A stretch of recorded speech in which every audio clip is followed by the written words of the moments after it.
when people debate about whether or not the Warriors are good for the league, what Kevin Durant did, moving to Golden State, joining a team that he couldn't beat, because basically what has this generation been about? Since 2010, when LeBron James made the decision to go to Miami, it's always been about trying to beat LeBron, right? I mean, that's really what this generation has been. Try to beat LeBron. In Jordan's generation, at least in the 90s, it was about trying to beat Michael Jordan. In the 80s, it was about trying to beat Magic Johnson. So, honestly, and Bill Russell, obviously, in the 60s, is the same kind of thing. So, if we're going by generation, I mean, LeBron is among the all-time greats basically because everyone in the league's trying to beat him. And the only way it seems to be able to beat him is to build a super team. Is it a bad thing what the Warriors have done this year? And if they win the championship and they win it fairly easy, is that bad or good for the league? If the Warriors win? If they win, does it show that, see, to me, I'm great for us. Well, it's great for us because of obviously what the fallout. But what I'm saying is going forward for the league, because all I'm hearing is so much criticism about Kevin Durant. Paul Pierce is saying you basically you couldn't beat them, so you joined them. And to me, I think the more super teams that are built, the more it raises the standard in the league. Let me ask you a question, though. What do you get? If you're Kevin Durant and you stay on OKC, what do you get for beating Golden State?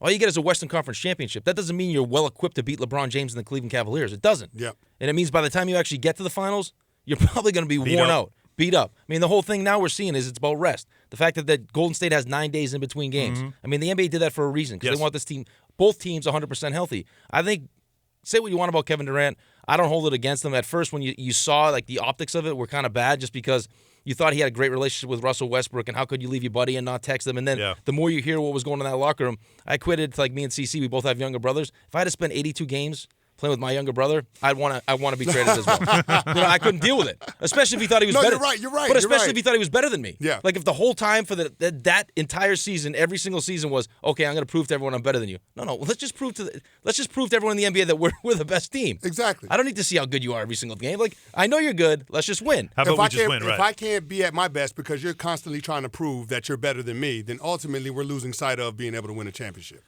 Makes no sense. But I mean, it is about winning a championship, and that's why Durant left. No, it's championships.